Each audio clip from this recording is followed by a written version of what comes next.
concretos autorregenerantes. Professora Fernanda, é contigo. Obrigada, Abdala. Obrigada ao pessoal que está nos acompanhando. Obrigada ao professor Bernardo, orientador da pesquisa que eu estou desenvolvendo, que está aí também para conseguir contribuir com a nossa transmissão de hoje. Então, nós vamos falar da tecnologia do concreto com ênfase nos concretos autorregenerantes e autocicatrizantes. Nesse slide já deixo meu contato aí para vocês, eventualmente quem tem interesse nessa área de pesquisa, quem queira mandar alguma dúvida, às vezes o pessoal quer ter acesso a algum estudo que eu vou referenciar aqui durante essa participação. Bom, como acho que já é de praxe, né? Existem pessoas envolvidas na geração desse conteúdo, existem páginas que estão envolvidas para criar tudo isso que a gente está disponibilizando aqui para vocês. Hoje eu acrescento a página do curso, né, da graduação, em que eu estou inserida, que é a da Engenharia Civil da Unicinos, então também para que vocês possam prestigiar esses contatos. Para que a gente possa falar inicialmente, né, sobre o que é a autorregeneração, existe uma diferença, né? Não é à toa que a gente chama autorregenerante e autocicatrizante, eles não significam a mesma coisa.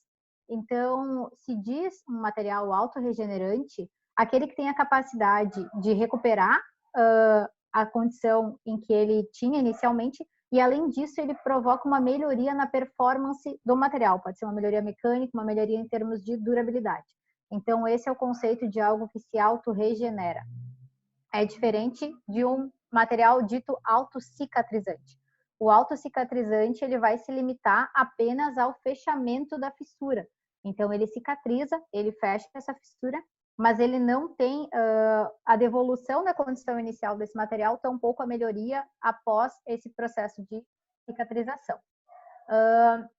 A motivação, né? A gente tem hoje que na ciência do concreto, o concreto autorregenerante é um dos temas mais estudados. E por que que a gente tem essa necessidade de estudar os materiais autorregenerantes? As fissuras estão entre as manifestações patológicas que mais acontecem na estrutura de concreto.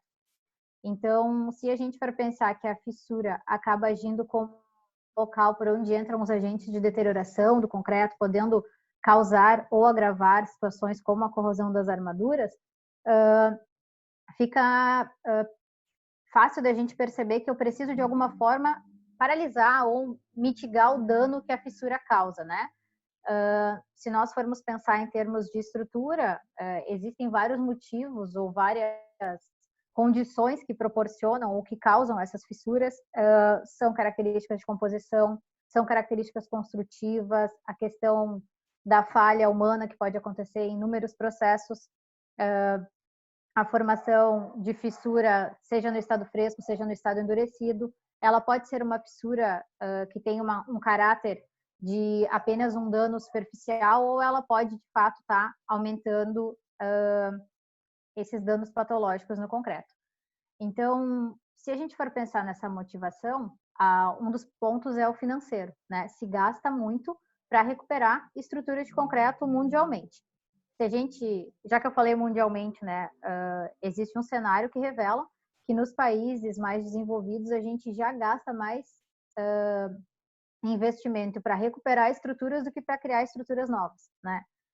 Por outro lado, nos países menos desenvolvidos, a gente tem a deterioração precoce. Então, a gente precisa entender o que está acontecendo. A segunda imagem é alusiva ao retrabalho. Cada vez que eu tenho um dano acontecendo na estrutura, eu tenho uma necessidade de intervenção. Então, eu tenho mão de obra humana acontecendo, eu tenho acesso dessa edificação, que nem sempre é fácil, né? E nem sempre é possível de acontecer. E a terceira esfera que a gente pode avaliar é a esfera de sustentabilidade, porque eu estou tendo que intervir nessa estrutura usando mais materiais, estou tendo que possivelmente substituir materiais, então eu estou gerando resíduo, e isso é um impacto para a sustentabilidade e a geração de resíduos, por exemplo, de construção e demolição, tá? Existem diferentes mecanismos de autorregeneração. Eu estou falando aqui autorregeneração, vamos lembrar que não é a mesma coisa que autocicatrização, então vocês sabem que é para ambos fenômenos, tá? Esses mecanismos que a autorregeneração atua no concreto, os diferentes mecanismos, eles são classificados de acordo com o que eu preciso adicionar na minha estrutura para que ela tenha a capacidade de se autorregenerar. Então, o que são os mecanismos que a gente chama de autogênicos?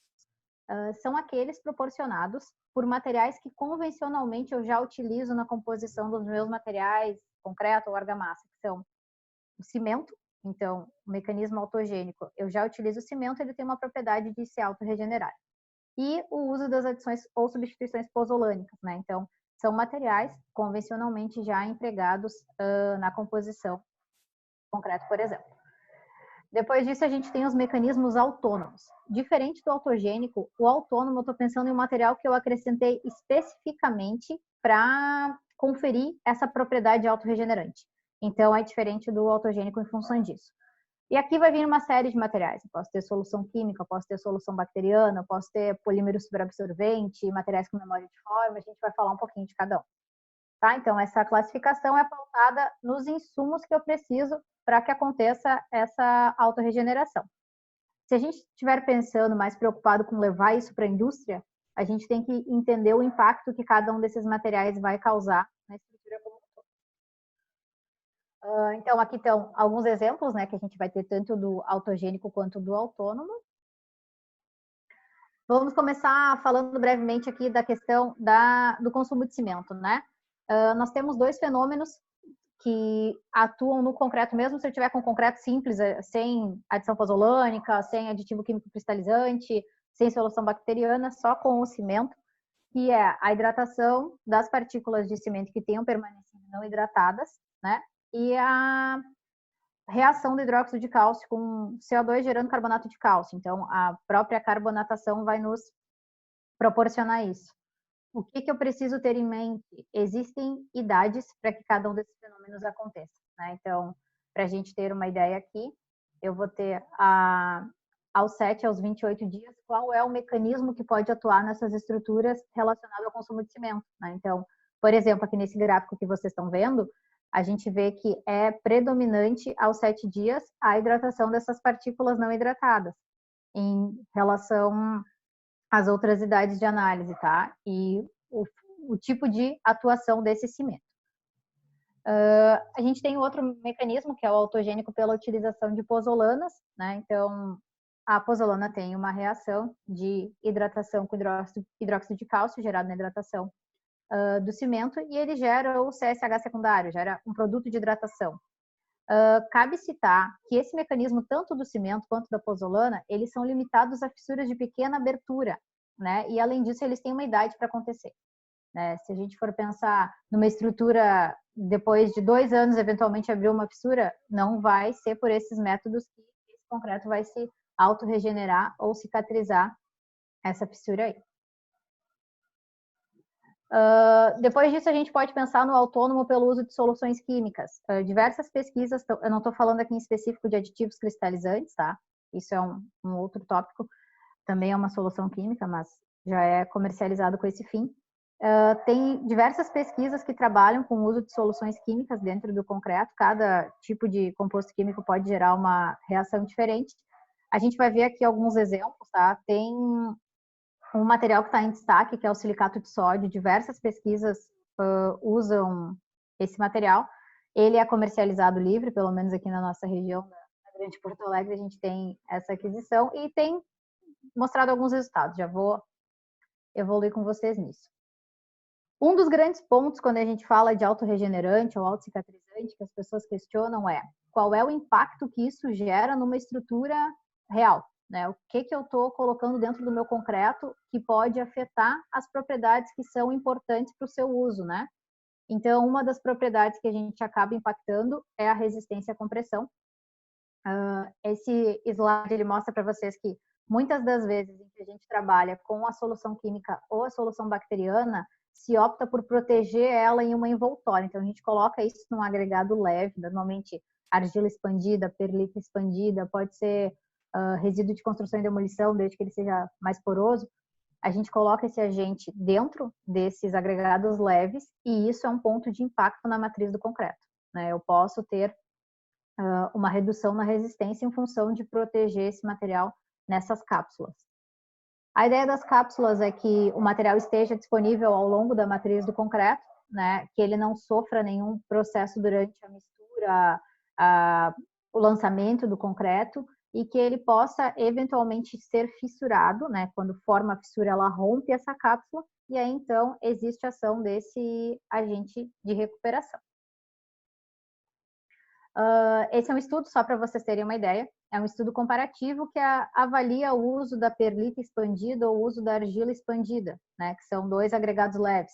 A argila a gente usa aí para jardim normalmente, a perlita nós temos aqui na região sul, ela é um agregado muito usado para filtragem de suco de uva, de vinho, ela tem uma grande presença em outras indústrias e se fala sobre a compatibilidade dela com o concreto. E a gente percebe que existe uma superioridade da perlita, olhando para esse gráfico aqui, né?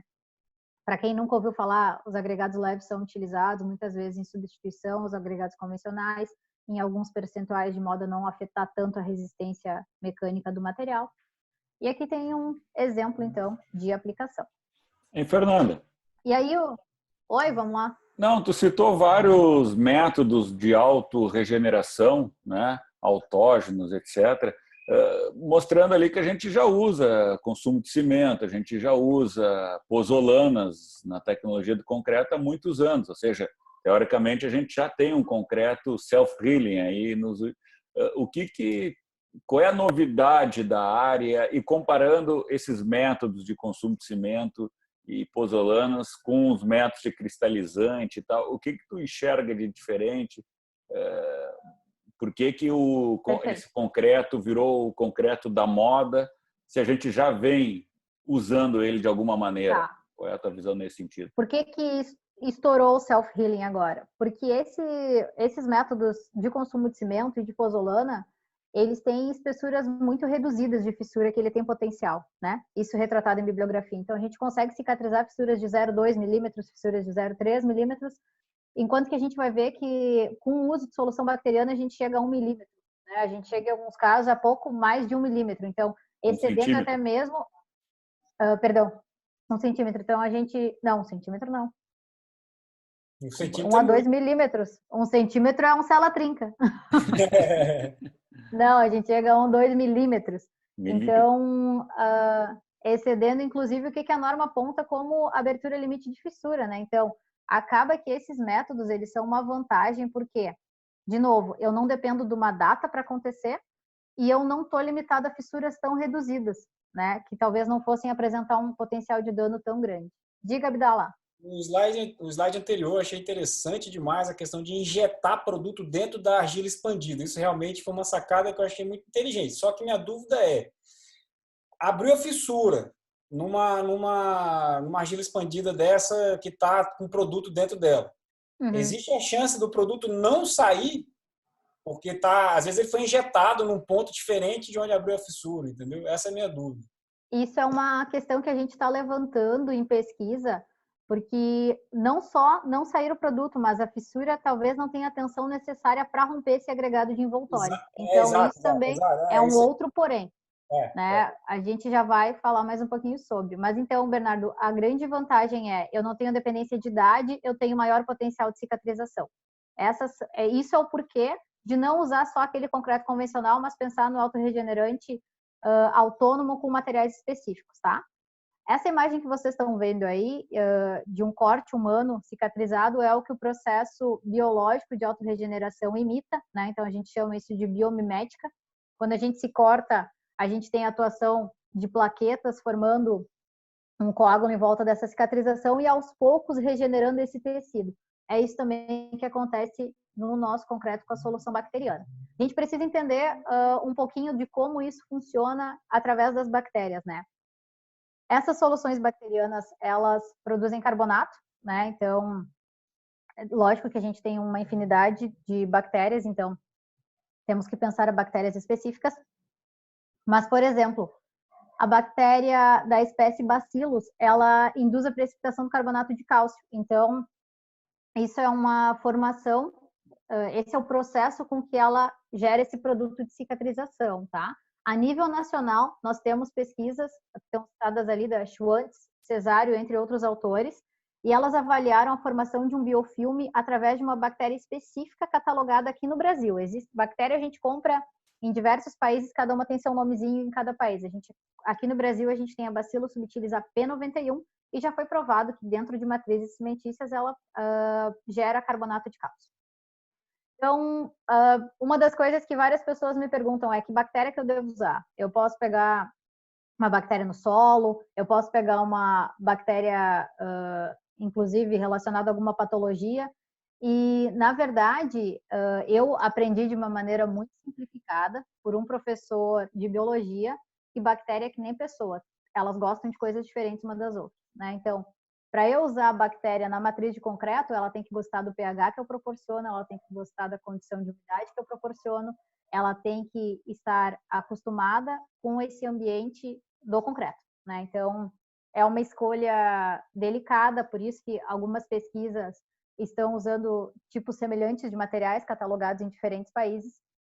A gente pode sim partir, por exemplo, se nós formos pensar em uma bactéria que já está exposta a uma indústria, que já está exposta, ou que a gente possa alimentar, enriquecer um solo com cimento e depois de algum tempo tentar extrair dali uma bactéria acostumada com cimento, seria uma situação, né? Ou a gente pode se basear em inúmeras pesquisas, tem tabelas e mais tabelas de bactérias já testadas, tá? Mas assim, em suma, ela precisa gostar da condição de pH e da condição de composição que o concreto proporciona para ela. Já vamos falar um pouquinho da aplicação desse método bacteriano, né? Tem um outro tipo que eu queria mostrar para vocês, talvez esse seja um dos mais difíceis da gente implementar na indústria, que é a criação de redes vasculares, em que eu possa injetar um produto de regeneração e ele possa circular na minha estrutura, né? Se usa bastante vidro para isso. Aqui tem uma imagem que mostra justamente essa distribuição de canais de vidro, em que eu pudesse colocar esse produto de regeneração, inclusive depois da estrutura sofrer uma fissura, não antes da composição. Aqui na imagem a gente consegue ver que tem umas pontinhas escando para fora, então eu poderia injetar esse produto de regeneração e ele atuar na estrutura, tá? Delicado em termos de elementos reais, porque esse processo ainda é bastante artesanal, tá? Aqui um outro uso, que é para quem gosta de trabalhar com concreto permeável, aquele concreto bastante poroso, que permite a penetração de água, ele também permite a circulação do produto de regeneração. Então, a gente pode, em um elemento de concreto, trabalhar com esse núcleo poroso para conduzir esses materiais de regeneração. Tem um uso comercial que já está difundido, que é o uso de cristalizadores, né, agentes cristalizantes, que reagem com seus compostos químicos reagem com o hidróxido de cálcio, formando produtos cristalinos, né? Nesse ponto, ele melhora em termos de diminuir a penetração de água do concreto, tornando essa estrutura menos permeável ainda. E esses produtos de cristalização que ele forma, eles acabam ocupando a fissura, então é um método de cicatrização, com destaque nesse que já foi usado em obras reais aqui no país, né? Então, a gente tem o Museu da Imagem do Som, Museu de Arte do Rio de Janeiro. Esses materiais contaram com o uso de aditivo cristalizante e foram bem sucedidos na seu processo de aplicação. Eu estou passando um pouco da teoria para vocês, para a gente... Nesse caso, por exemplo, aí do uso do aditivo cristalizante, né, ali no Museu da Arte do Som, ali no Rio de Janeiro, houve alguma forma de verificar, por exemplo, se foi bem sucedido mesmo, se ele está cumprindo o seu papel, se ele realmente está impactando na durabilidade da estrutura? Desconheço monitoramentos que estejam acontecendo. Não sei te dizer, talvez a gente possa contatar o Emílio, que é uma boa fonte dessa área, para nos passar se tem alguma... O que eu sei é que foi um processo de dosagem justamente nessa expectativa de melhorar a durabilidade desse material. Tá bem? Tá bom. As primeiras aplicações em escala real, a gente está falando de estudos desenvolvidos na Inglaterra. A gente ainda não... Estamos com uma grande perspectiva de ter isso daqui a um ano, né, em São Leopoldo, Rio Grande do Sul, mas por enquanto elas não são daqui com monitoramento ao longo do tempo, tá? O conhecimento que a gente já tem adquirido, né? Então, para situar vocês naquilo que a gente já conhece, existem tipos diferentes de soluções. Há variação em relação ao ambiente de exposição e como eu curo o meu concreto para saber se eu vou, de fato, ter um concreto autorregenerante ou não. A questão que o Abdala levantou agora sobre a ruptura e a disposição, além de eu ter uma fissura que consegue romper o meu agregado de envoltória e liberar o agente, eu tenho que ter água, senão nada acontece. Então, isso é mais um porém, né? Qual é, se a gente falar em atmosferas extremamente secas em que a estrutura de concreto pode estar inserida, isso também é um problema. Diga, Abdala. Uma coisa que eu lembrei, que vai ser até engraçado que eu vou falar agora, mas enfim. Eu lembrei muito da tecnologia do paintball. Já ouviu falar em paintball? Quem joga aquelas de tiro, Sim, que sim, sim. estoura a bola de tinta. De repente você consegue achar, até na tecnologia de quem fabrica aquilo ali, as tensões de ruptura da bolinha. Porque quando você atira em alguém com aquilo ali, se a bolinha não estourar, a rigor a pessoa não foi atingida. Entendeu? Eles devem ter a resistência do material, tudo direitinho. Você precisa de alguma coisa, você ter essa referência. Eu preciso ter uma tensão de tanto para romper a minha argila expandida, alguma coisa assim. Só me veio a cabeça, se eu lembrei de paintball, não sei porquê, por meio que fazer de repente ajuda em alguma coisa, não sei. Estou só jogando. Obrigada. É uma possibilidade, até mesmo material produzido em indústria, né? Tem um certo, imagino eu, um certo padrão. A gente tem estudado isso, né? A perlita, para quem não sabe como ela se assemelha muito a um sagu, né? Então ela tem uma característica esférica que para a gente é positiva, ela é extremamente porosa, mas enfim, a gente precisa de novo saber que tensão é essa, né? Romper uma coisa que é do tamanho de um sagu às vezes exige um equipamento super delicado, não sei. As pessoas que estão Acho que interessadas em sagu trabalhar é com isso. mais para nós aqui no sul, Fernando. O pessoal no Brasil não sabe o que é sagu. Como é que a gente vai dizer para quem é do resto do Brasil aí? Diz para mim. Ah, bolinha de cinamomo, Vamos sei lá. pensar. É quase que um grão mais grossinho de tapioca, vai lá, que já é algo mais nacional. Uma das coisas que a gente está falando é a disponibilidade de insumos pode variar. E não estou falando só dos materiais autônomos, eu posso estar falando, por exemplo, de adições pozolânicas, que não tem em qualquer lugar.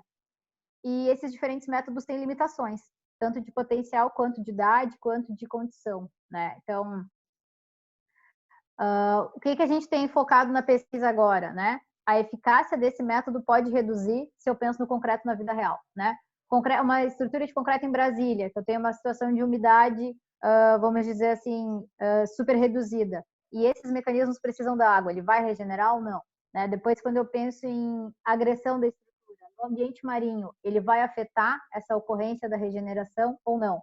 E na presença de CO2, se eu não vou acabar tendo apenas a carbonatação como contribuição de cicatrização. Então, aqui tem uns estudos de caso, acho que é bacana a gente falar do nível de dificuldade de produção de cada um desses materiais, tá? Aqui é a questão da impregnação da argila com silicato de sódio. Nós temos diferentes processos de impregnação que envolvem infraestrutura laboratorial maior ou menor. A gente tem um tipo que é apenas submergir isso em água, então deixa essa argila 3 dias de molho numa solução de silicato de sódio, por exemplo. Existem aplicações um pouco mais específicas que já usam bomba de vácuo para fazer a intrusão dessa solução química dentro do agregado. Nós temos aí um ensaio, por exemplo, simulando essa indução de fissura que vai estar acontecendo. E aqui o resultado que essa pessoa chegou. Então, só para a gente ter uma ideia, né? Usando argila com silicato de sódio, essa pessoa conseguiu cicatrizar fissuras de 0,13 milímetros, uma fissura pequena, e 0,16 milímetros já foi mais pontual. Essa foto que está para vocês mais à esquerda, ela mostra o que a gente pode ter de cicatrização. Então, a gente tem na foto mais à esquerda uma cicatrização com algumas falhas, né? Então, ela não está contínua ao longo da estrutura. Depois, a gente já tem uma mais contínua, para quem gosta da parte química, aí tem ensaios microscópicos mostrando que produtos foram formados nessa regeneração. Outra questão, quando a gente começou com essa história de concreto autorregenerante com bactéria, muitas pessoas focaram em identificar qual é o efeito da solução bacteriana na matriz. Então, esse é um estudo aqui que avalia, desculpa, ele está em inglês, veio assim do material que eu estou usando como base. Se precisarem de alguma coisa, pode me mandar e-mail, a gente ajuda aí na interpretação. Então, o gráfico mais à esquerda, ele mostra a questão da resistência à compressão ao longo do tempo e variando-se teores de solução bacteriana. Então, a bactéria favoreceu na resistência à compressão, diminuiu a absorção de água. Então, mostra que mesmo sem regenerar, ela já é um bom material para ser usado no concreto. A questão da condição de cura, que eu estava falando sobre a presença da água, esse é um estudo que mostra que sem a presença da água, ou seja, numa atmosfera seca, depois de 42 dias, esse concreto não cicatrizou nada, tá? Com aditivo cristalizante. E em atmosfera em contato com a água, ele teve a capacidade de selar uma fissura de 0,2 milímetros. Então, a gente vê que realmente disso a gente não consegue escapar. Todos os métodos têm a água como um gatilho ou como uma necessidade para que ocorra, tá?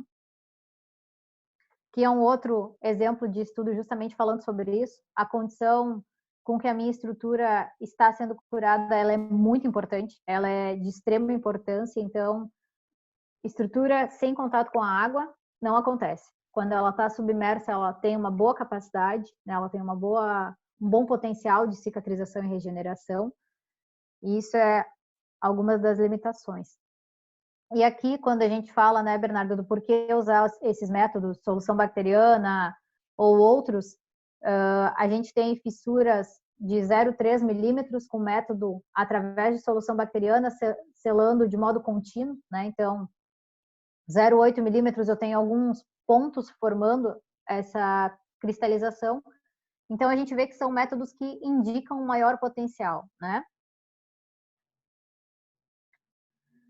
O que a gente tem de lacuna aí? E é por isso que a gente está desenvolvendo uma pesquisa no ITT Performance, né? Eu preciso confiar nesse processo. A minha fissura até então regenerada ou cicatrizada é muito pequena, 0,5 milímetros, a gente está... Muito pequena não, né? É o limite que a nossa norma permite. Não se sabe o potencial de aderência desse produto formado com concreto existente. E a gente precisa entender realmente essa inserção no ambiente. Que tipo de método ainda funciona e que tipo não funciona. Vou falar um pouquinho desse estudo que a gente está desenvolvendo. Acho que o pessoal quer ver um pouco do processo da criação do concreto autorregenerante, alguns dos resultados que a gente tem obtido, tá? São 4 linhas de pesquisa: consumo de cimento, uso de pozolana, soluções químicas e bacterianas, variações em termos de cura e exposição. E as perguntas que esse estudo quer sanar é se os métodos são eficazes mesmo quando eu tenho dano acontecendo na estrutura, ou seja, estruturas expostas a CO2 e íon fosforeto. Qual a condição para que aconteça a regeneração, se eu preciso ter a estrutura submersa em água ou estrutura exposta à umidade. Qual é o potencial de cicatrização para cada método. E quais são os tipos de ocorrência que essa regeneração pode acontecer, tá? Aqui é o processo, né? Isso eu não tinha falado antes. Eu tenho uma criação de um agregado leve, como eu disse para vocês. A gente usou uma bomba de vácuo para colocar esse produto químico e biológico lá dentro. E não apenas isso. Depois de usar esse material, a gente ainda tem que criar uma casca de cimento ao redor dele para garantir que ele vai se disfarçar de agregado na mistura do concreto e ele não vai romper, porque ele é um agregado muito frágil nesse processo. Então, quem está pensando em indústria de novo, pensa que esse vai ter que ser um processo, provavelmente, que a gente vai ter que incorporar lá na indústria para produzir esse concreto regenerante. Aqui a gente comparou um concreto com uso de perlita ou de argila, impacto na matriz. Aqui alguns dados de como foi essa comparação. A gente, a partir daí, definiu que a gente vai usar sempre a perlita. Fernanda, esses Aqui, dados são do quê? São do teu doutorado e de trabalho de conclusão de curso? De que são? São estudo piloto, são trabalhos de conclusão de curso. Esse aqui a gente pode mandar um abraço para a Thaís e para o Cláudio, que avaliaram a regeneração com perlita e com argila. Uhum. Mas tudo faz parte Então, da grande mãe, que é o trabalho de doutorado teu, né? Isso, perfeito. Então, aqui a gente consegue ver, no trabalho da Thaís e do Cláudio, a gente já teve um bom potencial de cicatrização. Eles usaram silicato de sódio, eles não usaram bactéria ainda, né? Não estava em desenvolvimento ainda essa etapa da pesquisa. E a gente teve potencial de cicatrização de até 0,4 milímetros, então um potencial bom, com a vantagem que esse produto químico que a gente utilizou, ele é vendido em galão e pronto para uso, né? Para quem tem interesse em trabalhar com a solução bacteriana, a gente tem alguns processos antes disso acontecer, tá? Aí estão os processos, né? A gente trabalha com a criação da bactéria, ela tem condições de vida, ela tem condições de preparo, a gente tem que entender como se desenvolve esse material. Então, exige um laboratório de Dexter, assim, uma questão laboratorial mais pesada para a gente trabalhar com a diluição dessa solução bacteriana, contagem de colônia, está viva ou não está viva, como está esse desenvolvimento, para daí sim, depois disso, impregnar no concreto. Pode falar, Abdala. Não dá para trocar a bactéria por um vírus, não, porque eu andei ouvindo falar que tem um vírus que está incomodando aí. Olha, eu já fiquei bem neurótica trabalhando no laboratório de biologia, porque eu pensava que tudo poderia ser patológico, né? Agora, então, de jeito nenhum, ninguém me bota em laboratório de biologia mais. Mas isso aí tem pesquisas que envolvem fungo, tá? São menos promissoras do que bactérias. E a bactéria, ela é mais dura na queda. O fungo a gente já criou também no ITT Performance e ele é mais sensível, ele morre mais fácil. E bactéria e fungo são seres vivos, né? O vírus não é. O vírus não é um ser, né, Abdá? Então, realmente, não teria como ser. Eu confesso que eu não entendo absolutamente nada. Eu não quero mexer com isso. Mas aqui, então, a gente chegou a uma curva de crescimento dessa bactéria. Isso aí também é um estudo de TCC, né, do Vinícius, também parte da nossa equipe de ITT Performance, em que a gente consegue saber qual é a idade certa que eu tenho determinada concentração para utilizar essa solução bacteriana no concreto. Então, como é que ela se desenvolve. Esses são resultados do estudo do Vinícius, então, em que a gente teve matrizes com diferentes concentrações de bactéria ao longo do tempo. A gente chegou aí a 42 dias de cicatrização de 0,22 milímetros. A gente chegou a fissura de 0,4 milímetros com formação pontual de produtos de cicatrização. Então, já não cicatrizando, mas alguma coisa aconteceu naquela fissura. Aqui a gente tem o aspecto que é muito relatado em bibliografia, que essa bactéria forma um produto que parece um dente de tubarão que está se fechando ali aos poucos. Isso é uma evidência de que ela está viva, ela foi liberada pelo agente de regeneração e algo está acontecendo, né? Então, a gente até questiona, será que se eu esperar mais 40 dias ela vai fechar por completo? Ou será que ela já chegou no limite? Então, isso é um ponto que a gente ainda está avançando, né? Se a bactéria, ao longo de 40 dias, ela deu todo o seu potencial, é isso mesmo, não vai cicatrizar, vai ficar só na borda. Então, é algo que a gente também tem se questionado, né? Com uma pesquisa surgem pelo menos 20 dúvidas que a gente vai ainda desenvolver. Esse é o estudo em desenvolvimento, né? Então, mostrei para vocês algumas coisas do piloto que a gente está fazendo. Esse é um produto bem bonito de cicatrização sendo formado, né? Ele começa nas bordas do material, aqui já tem um trecho em que a cicatrização está completa. A gente tem aí algumas ocorrências com um fenômeno baseado no consumo de cimento, né? Que a gente variou o consumo de cimento do material. Teve aqui uma formação no formato de uma lâmina aqui na nossa amostra, a amostra submetida a corte, né? A gente simulou um corte, ela não tem uma boa cicatrização, até em função da espessura desse corte, mas na fissurada por ensaio de tração a gente chegou a ter regeneração contínua aos 28 dias, 56 dias, de fissuras reduzidas, né? A gente já vou mostrar um gráfico para mostrar o potencial para vocês. Fernando. Aqui também. Oi. Vamos interrompendo de novo. Eu acho que é legal tu falar um pouquinho sobre trabalho sobre isso ou não, sobre a questão do corte, né? Porque para testar a autocicatrização, tu precisa fraturar, tu precisa fissurar a amostra, né? E aí como que faz essa? Se tu faz um corte, vamos assim chamar artificial, né? Enfim, tu não tem um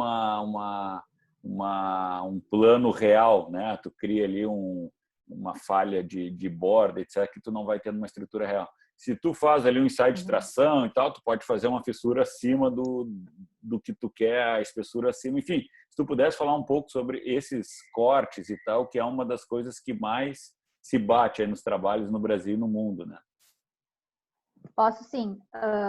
Na verdade, se avalia a questão dos tipos de formação de fissura, cada um com vantagens ou desvantagens. Como tu falou, né, tem essa opção da gente ter o mecanismo da tração na flexão, o ensaio de tração na flexão para formar fissura. É muito difícil a gente obter um padrão, né? Eu posso medir através do deslocamento da amostra, tentar fixar taxa de carga, ensaio através de deslocamento, mas nem sempre é possível. No caso do estudo que a gente está conduzindo, eu tenho variação para cada matriz, eu tenho matriz com agregado leve, sem agregado leve. Então, é um ponto delicado, né? O ensaio de tração vai bem porque ele forma fissuras de ocorrência mais semelhante à da vida real na estrutura, né? Porém, ele tem essa questão da gente não trabalhar sempre com a mesma dimensão de fissura com os diferentes métodos. O corte, ele tem um dano, né, que nós estamos observando aí. Sei que o Inoel vai estar na live com vocês sexta-feira. Nós somos praticamente uma dupla de doutorado e a gente tem percebido que um dos pontos de maior importância para a formação ou não do produto de regeneração é qual é o aspecto dessa fissura. Se a parede dessa fissura é lisa, o que acontece no corte, eu não tenho produto de regeneração se formando, né? Então, não só a espessura, mas o aspecto que permanece quando essa fissura tem essa parede lisa, eu não tenho permanência de água, imaginamos que ela não tenha uma superfície de ancoragem desse produto de regeneração também. Então, por exemplo, aqueles delicado. métodos que tem gente que bota ali uma laminazinha, alguma coisa na concretagem, quando tira a lâmina, esse método não é bom, então. Não quero falar mal da pesquisa dos outros, na minha pesquisa ele não foi bom. Mas é delicado, porque realmente a superfície, o estado da superfície fica problemático em termos de adesão, tá? Aqui a gente tem então um gráfico aí, estou colocando esses resultados como spoiler da pesquisa, né? A gente tem potenciais de cicatrização, fissuras pontuais, um pontinho que se formou na fissura de até 1,8 milímetros, então quase 2 milímetros. A gente tem aqui o valor potencial e o valor médio, né? Para cada tipo de ocorrência que se deu na estrutura. Então a gente tem aí valores médios de 0,49, 0,53, tem um bom potencial dessa estrutura apenas com o consumo de cimento, né? Então a gente chegou nessas condições. Ou seja, consumo de cimento, 1 milímetro é um monte já. E assim, é um potencial maior do que a gente tinha percebido em bibliografia, né? Consumos de cimentos de 260, 300, 360. Então a gente está seguindo a 618, a gente não está extrapolando para nada impossível de acontecer, a gente está seguindo a norma. Né? Depois disso, aí tem mais imagens, isso é o que aconteceu quando a gente usou pozolana, né?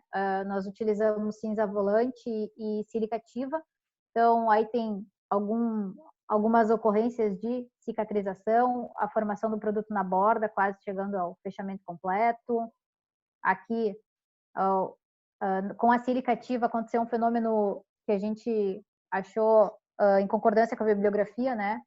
Temos, além da formação na fissura, ela extrapolou para a superfície da amostra, então realmente foi um produto denso que foi formado, uma boa participação dessa pozolana.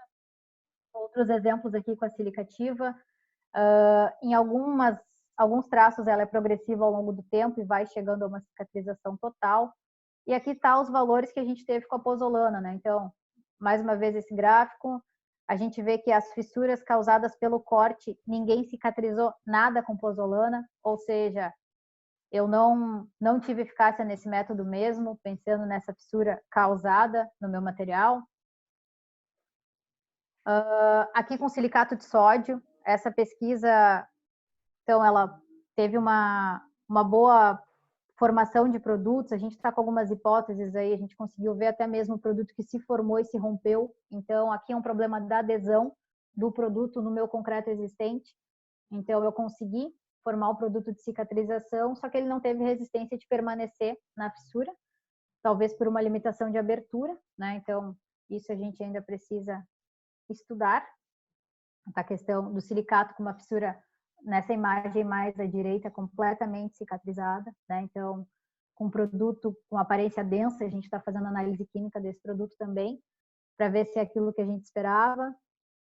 E cicatrizações que chegam a extravasar a fissura, né? Ela chega a escorrer na superfície do material, como eu tinha dito.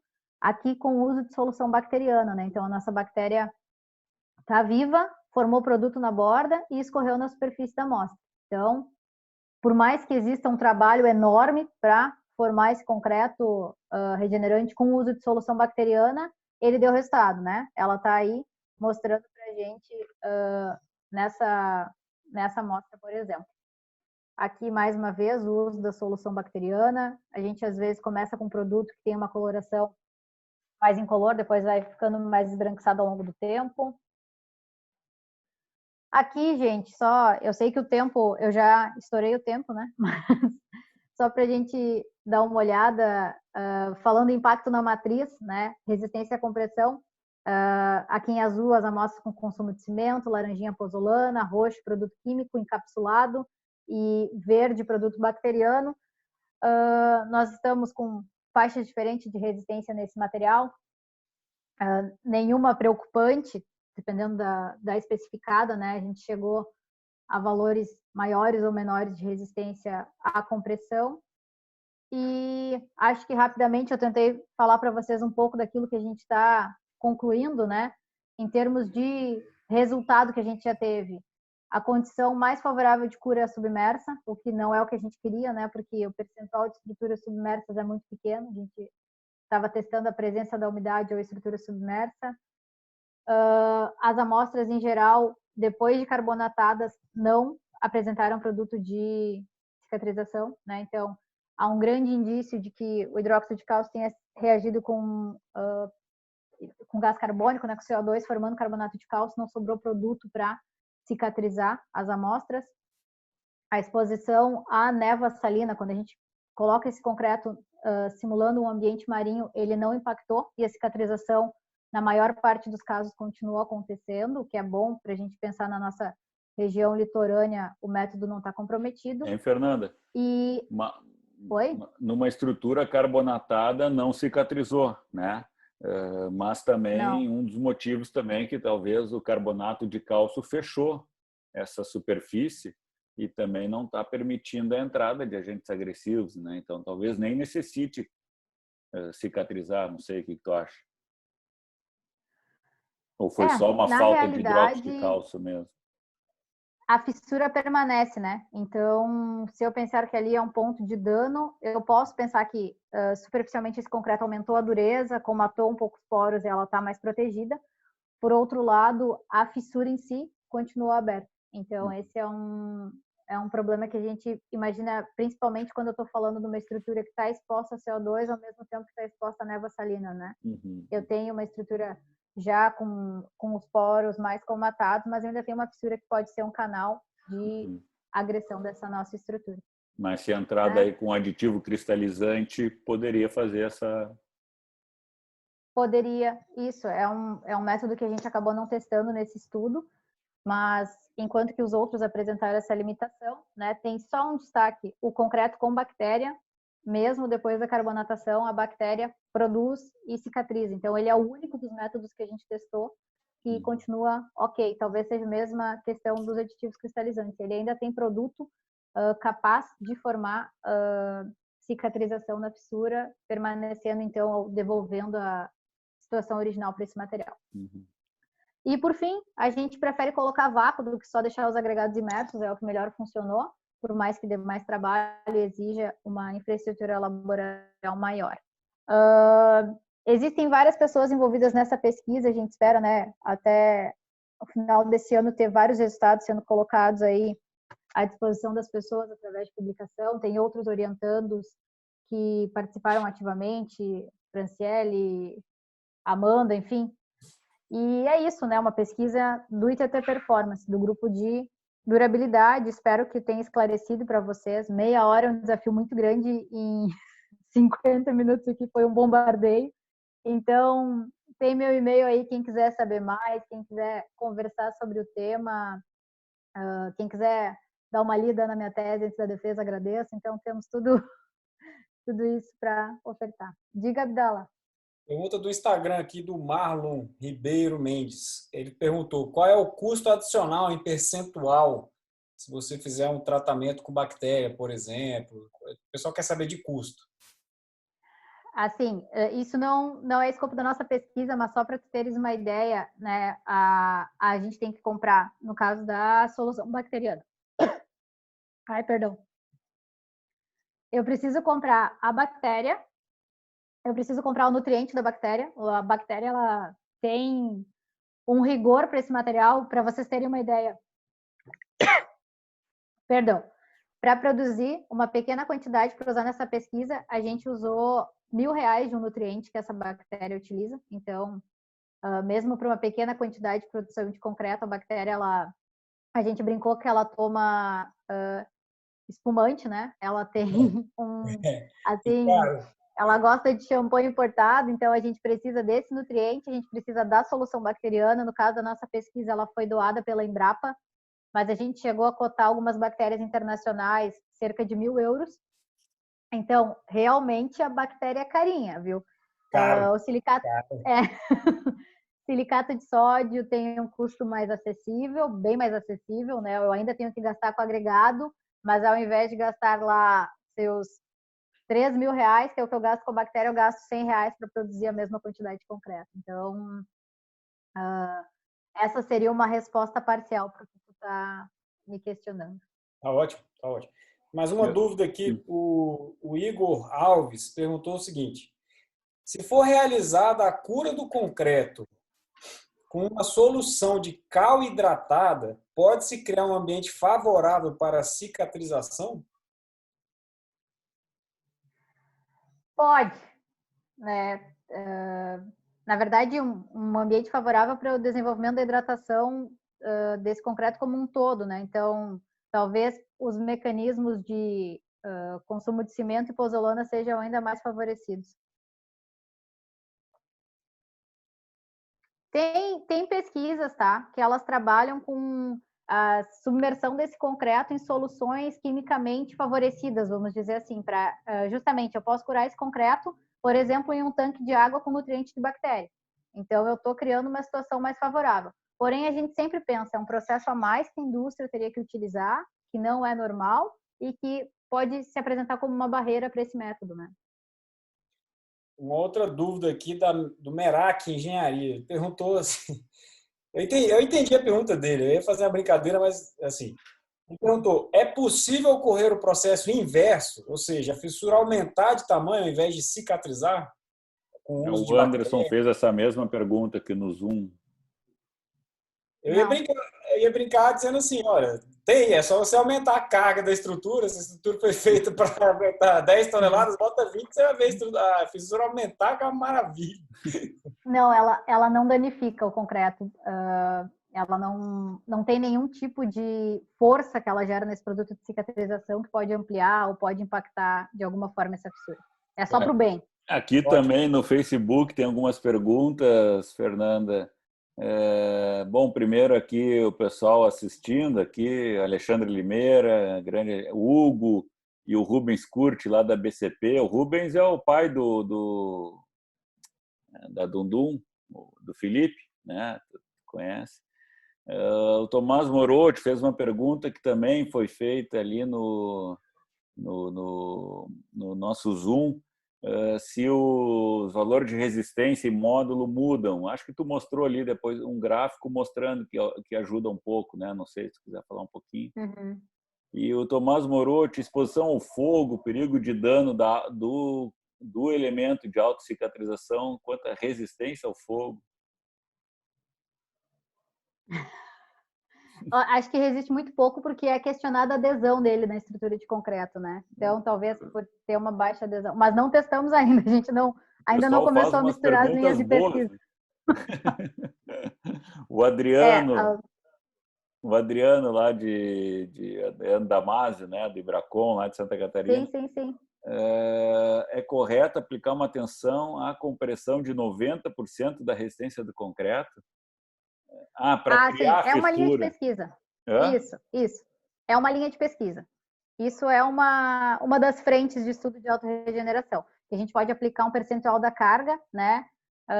Primeiro, usar amostras para descobrir essa tensão de ruptura, fixar um percentual e aplicar sempre esse percentual, visando justamente que as fissuras sejam mais padronizadas. Mas não 90, né? 90 parece ser muito, né? É muito, Então, é a gente muito. já vai ter um dano muito maior na matriz. Se fala em 70%, tá? Uhum.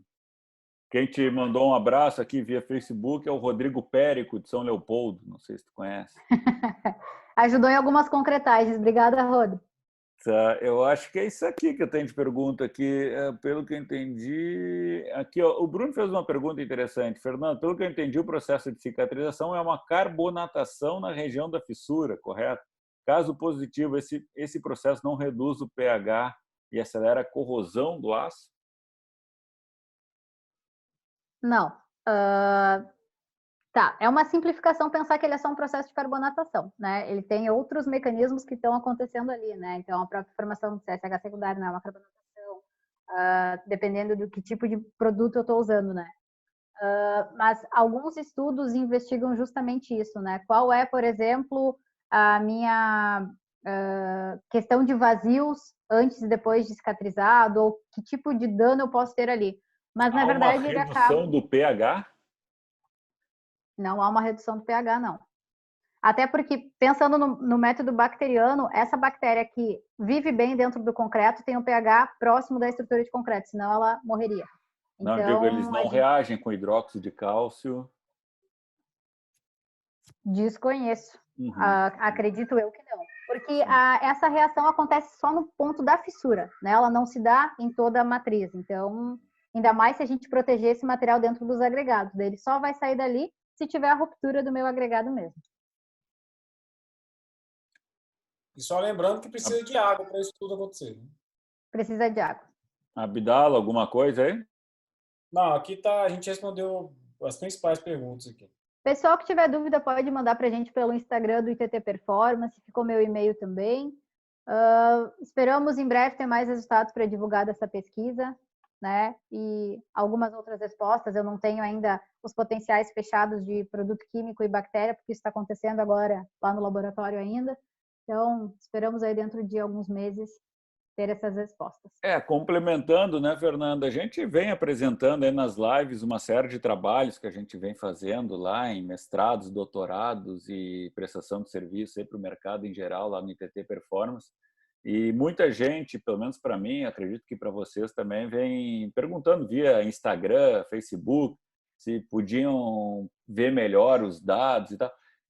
Eu volto a dizer, pessoal, é tudo público, é tudo. Nós somos universidade, nós temos a obrigação, né, nem a intenção, por mais que a Unicino seja uma universidade privada sem fins lucrativos, as famosas comunitárias, é uma universidade. Nós temos a obrigação de vamos assim dizer, de socializar o conhecimento, né? Então, e está aberto, inclusive, para vocês irem lá conhecer a estrutura. É claro que nesse momento nós estamos fechados, né? Mas aí daqui a umas semanas aí estará aberto aí para a gente receber visitas de vocês, de universidades, pessoas físicas, empresas, e todo o material está à disposição sem problema nenhum, né? Sexta-feira a gente vai ter a live do Inoel, que segue nessa mesma linha. Ele também trabalha com autocicatrização, em concretos flexíveis, né? Concretos com fibras e tal, bem interessante. E mais um doutorado está sendo feito, né? O Vinícius está iniciando o mestrado dele, né, Fernanda, nessa área também. Isso. E, enfim, está todo mundo lá à disposição, pessoal, fiquem bem à vontade de via Instagram, Facebook, vocês entrarem em contato e marcar e perguntar mais coisas, etc., né? Abdala? Perfeito. É isso, é isso. Primeiro, parabéns, né, Fernanda? Excelente apresentação, excelente Obrigada. trabalho. E continue aí, que é uma pesquisa extremamente relevante, né, para o país. Enfim, parabéns. E qualquer dúvida no Instagram que surgir aqui, a gente te repassa e manda. Essa apresentação foi gravada, né, professor? A gente vai Foi gravado. A gente vai disponibilizar o link depois para o pessoal assistir e aprender bastante com o que foi dito aqui hoje. Foi muito bom. Isso é muito bom, Fernanda, muito bom. Os últimos abraços aí do Davi, do Piauí, do João Roberto Mendes e tal. Depois a gente responde umas perguntas aí. Beleza. Obrigada pela oportunidade aí. Muito bom, Fernanda. Parabéns. Obrigada para quem esteve conosco assistindo a apresentação. Isso aí. Nós temos sexta-feira marcada do Inoel e depois nós não temos mais nenhuma marcada, né, Abdala? Aí nós temos que conversar aí para ver como que vai ser a sequência, né? Assunto aqui não falta. Pode deixar comigo. Aqui sim, eu trago também. Tranquilo. Então, valeu. Tá bem. Muito bom. Obrigada. Valeu. Fernanda, mais alguma coisa? Tudo certo? Não, vou entrar em aula. Vamos lá. Tá, obrigado. Até mais. Muito bom. Tchau. Até mais. Tchau.